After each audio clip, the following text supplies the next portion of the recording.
Olá pessoal, Carlos Palmer com vocês no programa Palmer em Pauta. Hoje nós temos o prazer de estar aqui com o Dr. Guilherme, urologista, que atende na Policlínica de São Sebastião e no Hospital de Clínicas de São Sebastião. Esse médico vem aqui hoje, esse excelente médico, ele vem para nos tirar dúvidas, para nos explicar sobre os problemas a partir dos 45 anos, o problema que nos atinge a todos os homens, que é a próstata, e outros problemas mais que ele vai nos esclarecer, principalmente para que a gente fique em alerta, para que a gente possa fazer exames, fazer consultas. Isso é excelente para você homem, para você mulher, que também tem problemas, né? Claro, todos nós temos. Bom, eu quero agradecer a Sandra Fashion Hair, agradecer a Fundação Cultural de Caraguatatuba, Fundac, o Museu MAC, Museu de Arte e Cultura de Caraguatatuba, e nós não podemos deixar de agradecer ao Odísio Santana, da AVP Produções. Com vocês, o nosso bate-papo com o Dr. Guilherme dentro de alguns instantes após os nossos comerciais. Até já!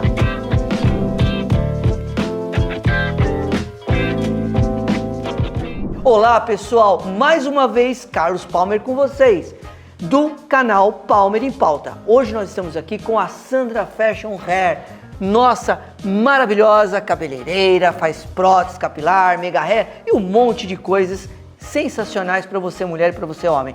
Bom, ela vai nos dar um recado. Sandra! Olá, tudo bem pessoal? Eu gostaria de fazer um convite para vocês.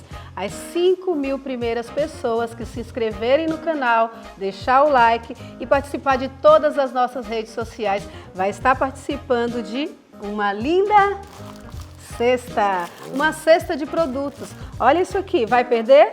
Eu não perderia por nada. Além da cesta que nós iremos sortear, nós também daremos um dia de beleza. Pode ser homem, pode ser mulher, pode ser criança. Quer participar desse Dia da Beleza e desta linda cesta? Se inscreva no canal Palmer em Pauta. Não percam!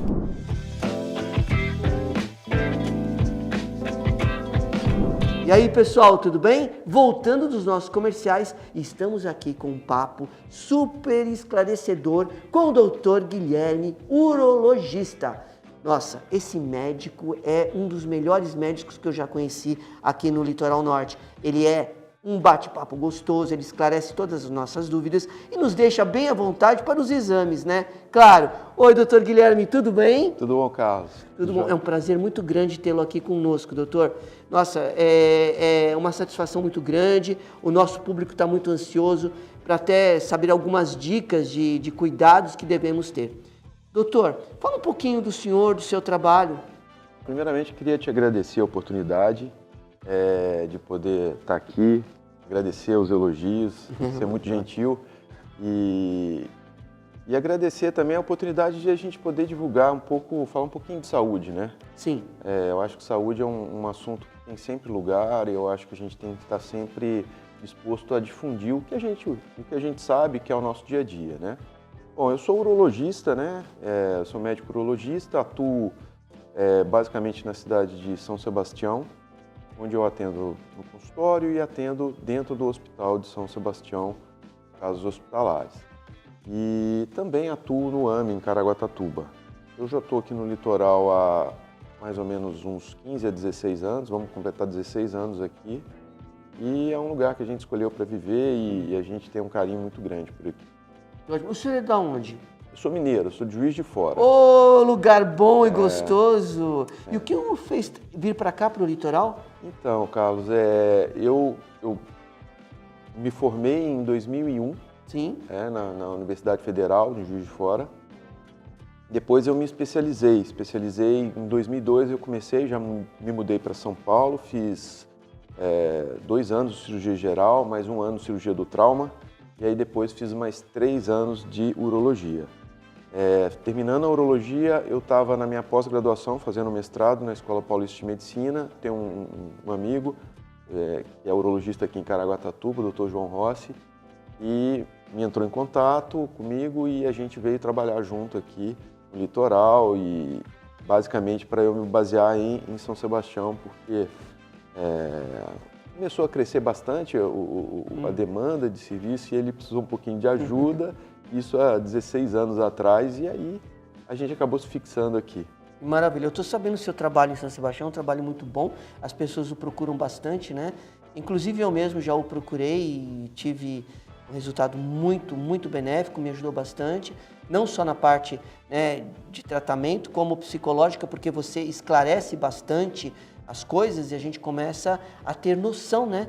E conhecer mais o nosso físico. Doutor, quando eu falei que o senhor iria vir para o nosso programa, muitas pessoas nos fizeram perguntas. Então, uma delas é assim: o que acontece quando uma pessoa o homem tem dor no pênis? O que pode ser, doutor?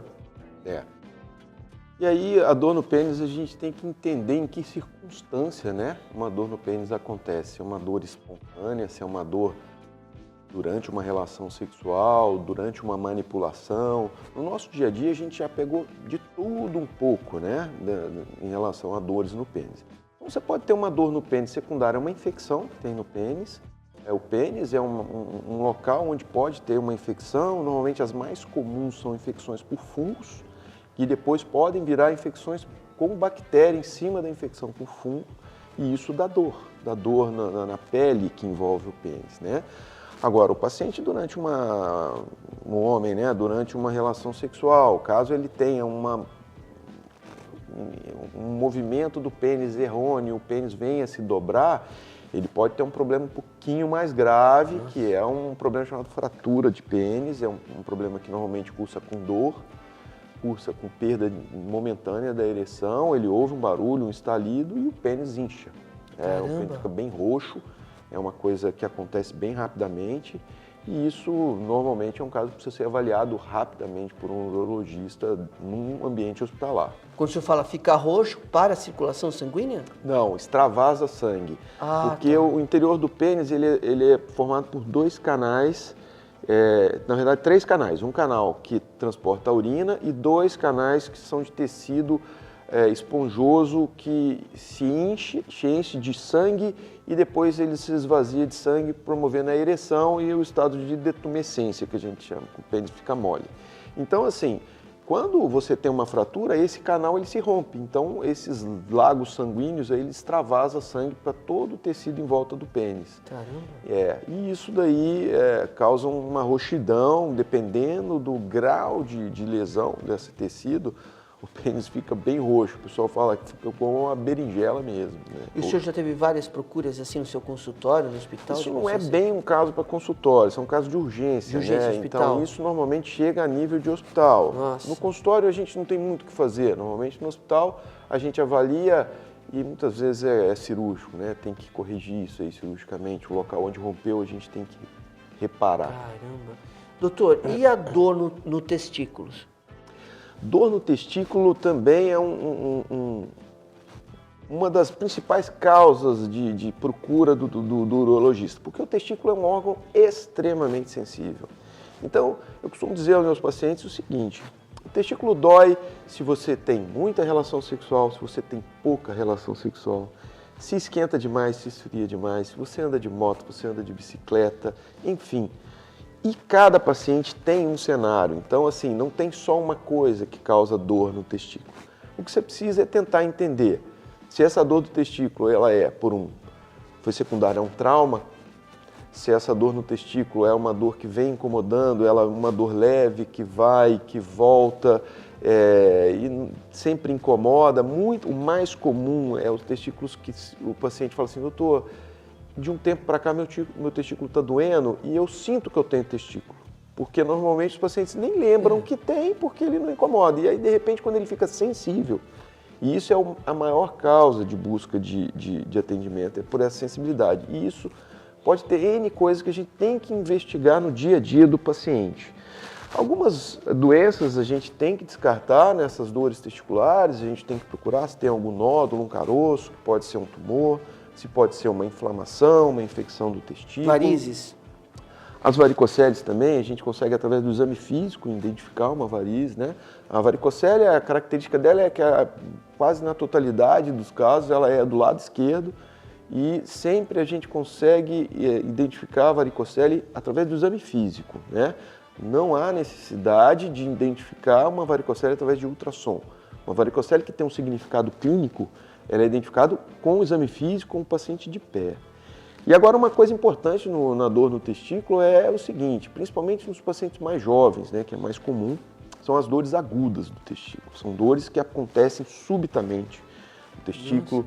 Muitas vezes o paciente dormindo acorda com dor no testículo. Caramba. E isso daí pode ser um quadro chamado de torção de testículo, né? É uma dor que acontece subitamente, é uma dor que não melhora com posição, é uma dor que não melhora com medicações analgésicos habituais e também precisa de um atendimento rápido para uma correção rápida dessa torção, né? E isso também, quando você tem uma dor testicular aguda, dificilmente você consegue ajudar esse paciente a nível de consultório.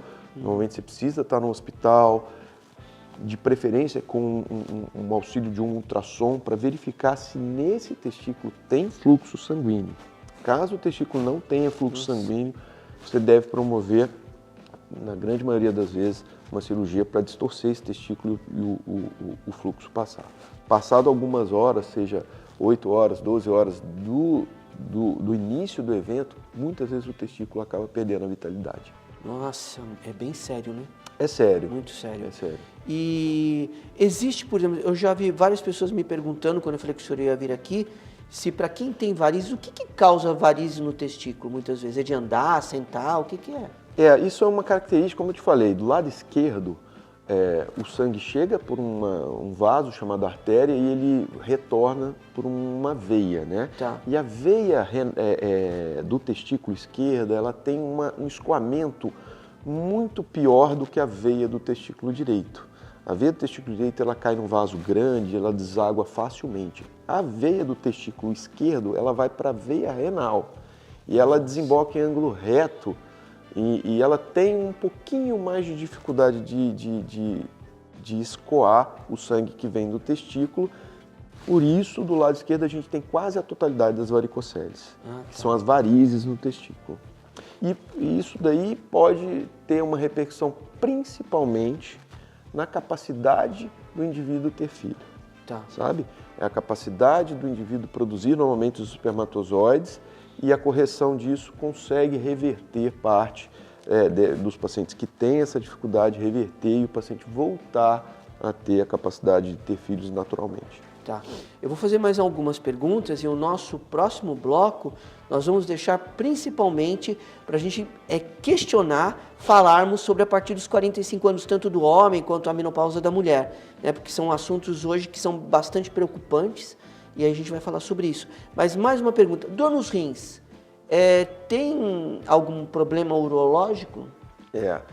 A dor no rim, primeiro a gente precisa identificar se a dor, que a gente fala que é uma dor que dá na região lombar, é uma dor no rim ou uma dor que muitas vezes é colocada como uma dor renal e não é uma dor renal.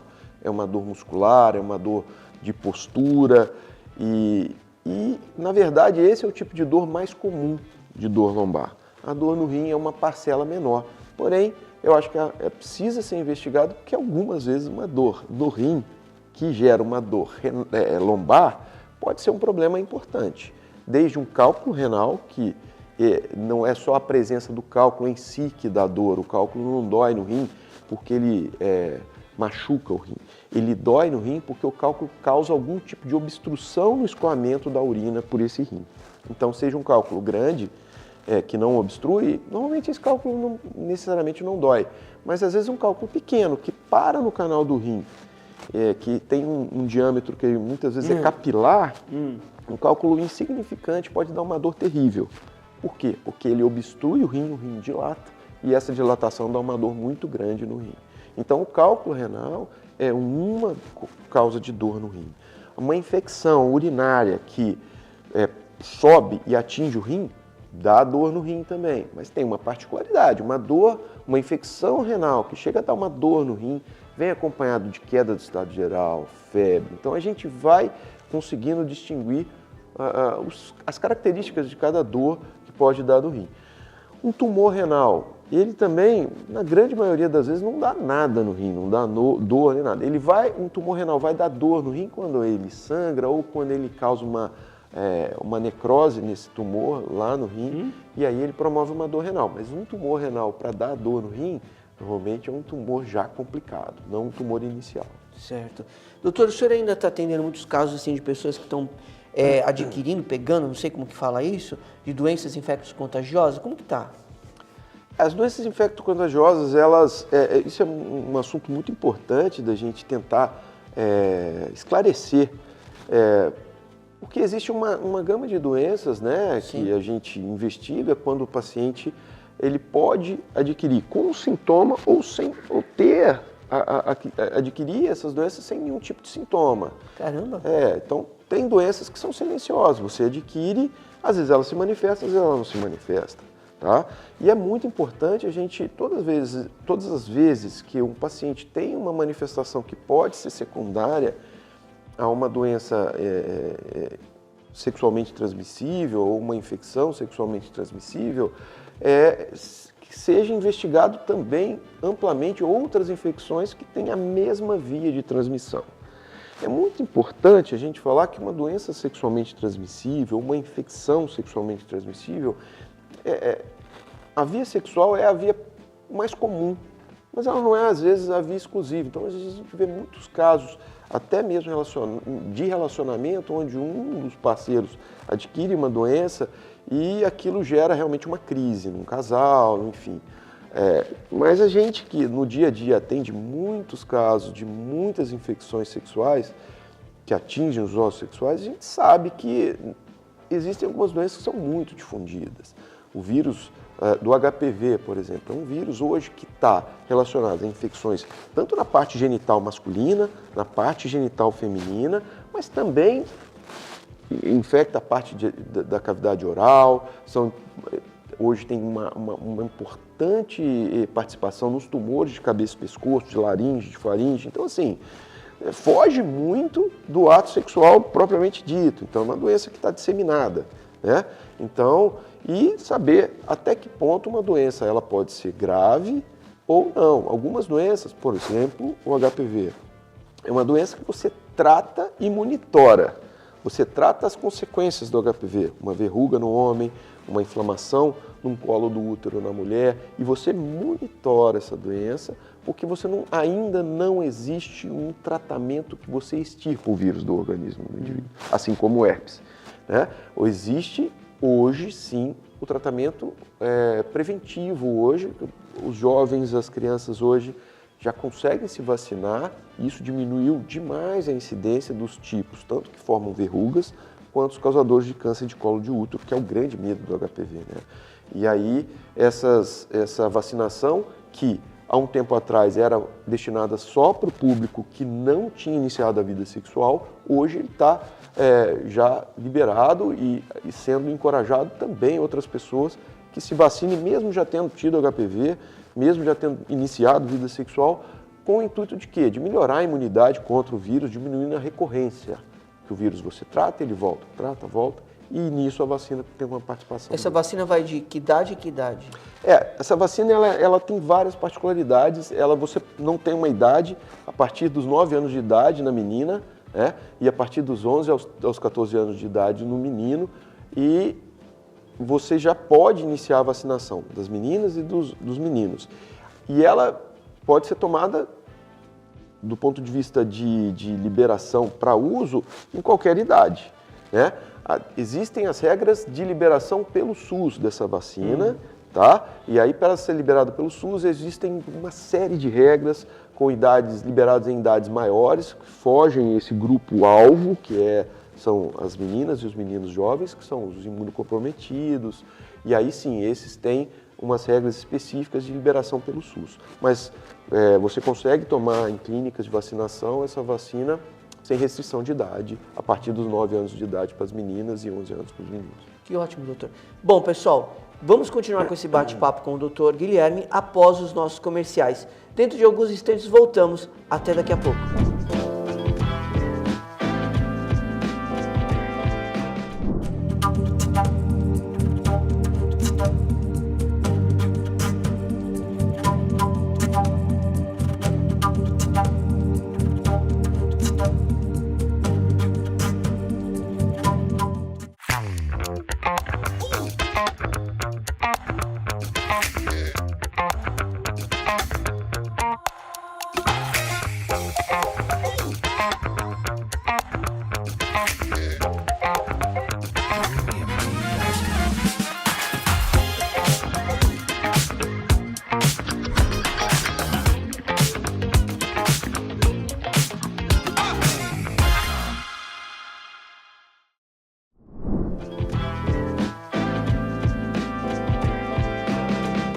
Olá pessoal, voltando dos nossos comerciais, estamos aqui com o Dr. Guilherme, que também é cirurgião e atende lá na Policlínica em São Sebastião e no Hospital de Clínicas de São Sebastião.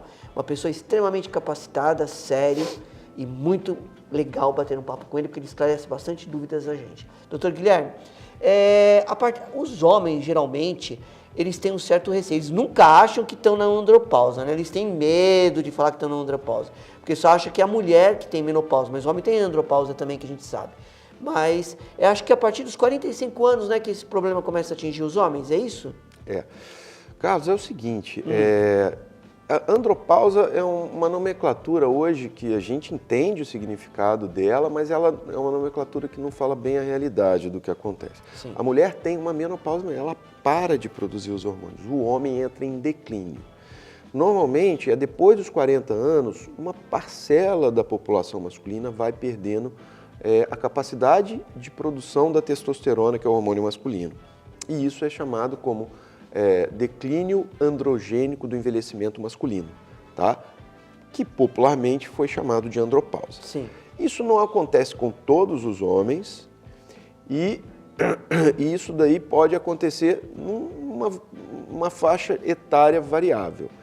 Uma característica importante é que era muito difícil você ver um paciente com taxa hormonal masculina abaixo do normal após os 40 anos de idade.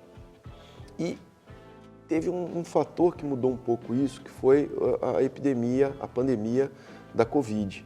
Porque o vírus da Covid, ele tinha uma afinidade muito grande pelos testículos, então ele impactou muito na fertilidade, na capacidade do homem conseguir gerar filhos e também na produção hormonal.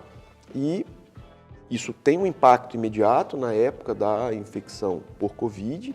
Uma parcela dos homens recuperava essa capacidade tanto de fertilidade quanto de produção hormonal e uma outra parcela dos homens acabava não recuperando. Foi uma lesão que ficou permanente. Então, em alguns casos, você pega dosagens hormonais mais baixas. A questão é, um homem sabidamente, e isso daí, normalmente a gente acaba pedindo nos pacientes que já fazem a rotina a partir dos 40, 45 anos da próstata, a gente acaba estudando a parte hormonal dos homens que passam em consulta como uma maneira de promover bem-estar para esses homens, seja saúde clínica, física e emocional, porque esse hormônio ele tem uma função muito boa, tanto na parte física nossa, importante, quanto emocional. Porém, não é todo mundo que tem esse declínio. Esse declínio acontece numa parcela dos pacientes, eu tenho pacientes que são idosos e têm hormônios muito bons, numa taxa ótima, altos, e que esses pacientes não tiveram a andropausa, não tiveram o declínio. E não precisam repor a testosterona. Então, é muito importante a gente difundir, porque nem todo desânimo do homem, nem todo desinteresse sexual do homem é decorrente de queda hormonal. A queda hormonal é uma das causas desses sintomas, dessas queixas. E, se ela estiver presente, ela precisa ser corrigida. Porém, você não pode corrigir um sintoma, uma causa, sem detectar se esse hormônio realmente está baixo. Porque senão você acaba tratando uma coisa com um remédio que não é o mais indicado para esse caso, tá? E causa nesse paciente talvez uma dependência do uso desse hormônio por um tempo prolongado, sem ele ter a necessidade de fazer essa suplementação, que não seria nenhuma reposição. Ah, ótimo, ótimo. Ô, doutor, e como é que é, por exemplo, assim, os adultos hoje de 45 anos, eu já vi pessoas também com 750 de hormônio de testosterona e outras pessoas que estão me fazendo a pergunta que chegam a 200. A reposição hormonal tem algum risco para a próstata? Então, ela não é um risco para a próstata se ela for supervisionada. Ah, tá. Tem pacientes que, primeiro, não precisam da reposição, ou alguns pacientes que talvez não seja aquele melhor momento de você iniciar uma reposição antes de investigar que dentro da próstata não exista nenhuma anormalidade, vamos ser mais claros, que tem um câncer naquela próstata, que ele é hormônio sensível. O hormônio não causa o câncer de próstata, mas o hormônio e o câncer de próstata, até o presente momento, é uma combinação que não deve trabalhar junto. Então, se você tem um câncer de próstata em atividade, esse paciente não deve receber hormônio de testosterona até os dados que a gente tem no presente momento. Tá? Os pacientes que trataram um tumor de próstata, que foram operados, que não ficaram, passaram por um tempo de segurança, que esse tumor não voltou, talvez esse paciente possa no futuro sim receber uma reposição com segurança. E o paciente que você fez a investigação e ele não foi detectado nenhum tipo de tumor de próstata, ele pode receber o hormônio, ter todo o benefício do hormônio masculino, seja ele na massa muscular, óssea, controle de diabetes, controle do colesterol, melhora cognitiva, o paciente, desde que feito de uma forma que o paciente tem o hormônio a níveis normais, fisiológicos, não aquele hormônio acima do normal, muito alto, e que seja supervisionado, porque esse nível hormonal precisa passar por supervisão, para saber se ele não está causando nenhuma alteração em sangue, nenhuma alteração, enfim.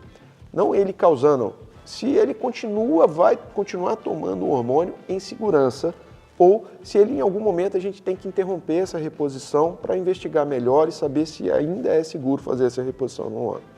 E é muito importante a gente saber que um diagnóstico de uma queda hormonal, ele precisa ser bem feito, porque uma vez que você institui uma reposição hormonal para aquela população, para aquele paciente, a ideia é a gente não interromper essa reposição hormonal nesse paciente, a menos que ele apresente algum sinal de alerta que peça para parar.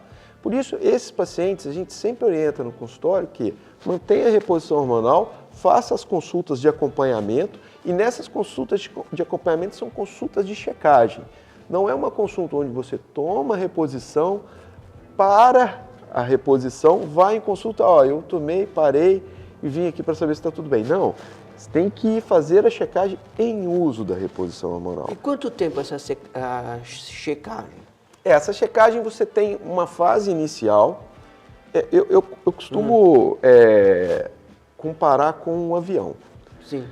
Durante o avião, no período que ele está decolando, é um período de checagens que você checa a altura, checa todas as variáveis do voo naquele momento, muito rapidamente, vai checando toda hora. E depois você entra no voo de cruzeiro. No voo de cruzeiro você liga o piloto automático e vai ver aí, toma um café e depois vai ver os aparelhos, ver se está tudo em ordem, porque está tudo estabilizado. Então, no início da reposição hormonal, é o período que você tem checagens mais frequentes, consultas mais frequentes.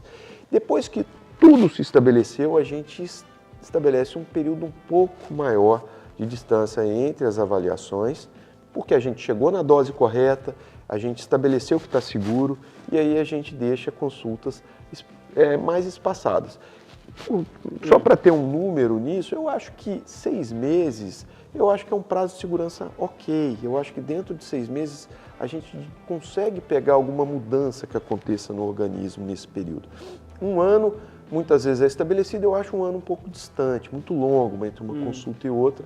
Eu acredito que 6 meses seja um prazo de segurança depois que o paciente chega num voo de cruzeiro. Ótimo. Mas também a gente tem que alertar muito o pessoal que vai para a academia, né? Que ficam tomando anabolizantes, hormônios para ficar mais resistentes, mais ágeis. Isso é um tanto quanto perigoso, não é?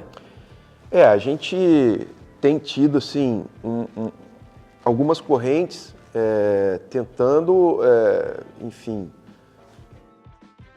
vendo que está tendo um comércio muito grande, um apelo muito grande pela parte de estética física nesses pacientes. E, indubitavelmente, a resposta física, ela vem. Quando o paciente faz uso, a resposta física vem. Mas existem algumas coisas, tanto de presente, riscos que estão envolvidos com isso num presente momento, quanto também os riscos a longo prazo e coisas que a gente ainda não descobriu a real segurança para o uso de uma substância como essa, que mexe tanto no metabolismo de sangue, de músculo, de a parte cognitiva. Então, os esteroides anabolizantes são drogas que existem no mercado e que podem ter boa aplicabilidade clínica quando estabelecida a função. Em outros momentos, elas podem causar mal. Podem causar mal se forem mal utilizadas aí pelos pacientes. Então, eu sempre oriento que o paciente que tem o desejo ou que faz o uso de alguma suplementação, ele faça com profissionais sérios que sigam e acompanhem bem esses pacientes e explique para esse paciente os riscos que existe cada tipo de intervenção hormonal. É muito importante a gente também não discriminar esses pacientes. Falar, não, você usa esteroide anabolizante, eu não vou nem atender você. Não, você vai atender, você vai dar o seu parecer, dar a repercussão daquilo no organismo dele, você vai passar as informações que você tem científicas do que tem de evidência sobre o uso da substância A, B e da forma que ela está sendo usada. Sim. Então, hoje, existem substâncias que podem cair muito bem para alguns pacientes, idosos, com um problema chamado de sarcopenia, que são diminuição da massa muscular, e que esse paciente, às vezes, para ele cai bem o uso de alguma substância que é caracterizado como esteroide anabolizante. Então, se ela for usada para um caso específico, e um paciente que precisa, é uma droga que está prescrita em bula. Tá. Agora, outros casos, são os desvios de função de cada medicação que alguns pacientes fazem uso e acabam depois sofrendo as consequências disso. Algumas consequências não imediatas, algumas consequências futuras, muitas emocionais. Sim. Doutor, agora uma coisa que é uma coisa muito importante é que quando a gente fala da próstata, né? Que tem muitos problemas que as pessoas, a partir de 45 anos ou mais, começam a apresentar algum problema na próstata.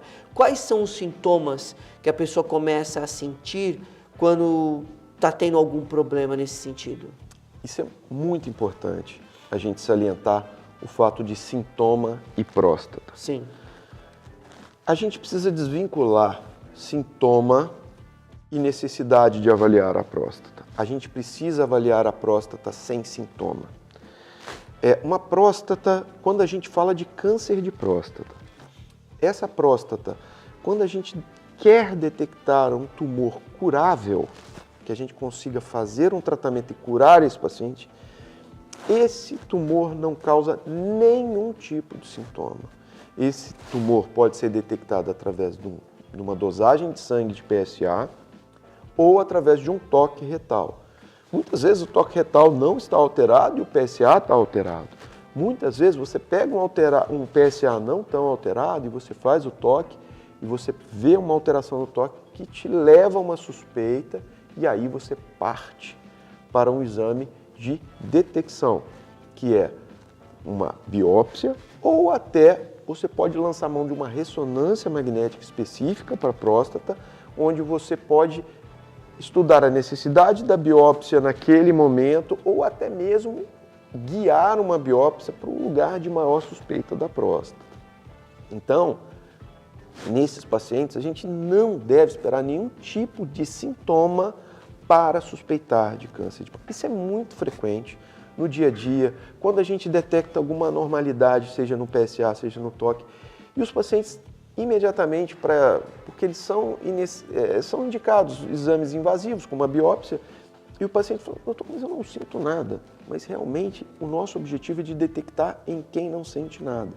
E ao mesmo tempo, existe uma outra gama de patologias de próstata que dão sintomas que precisam ser valorizadas, mas que não são câncer.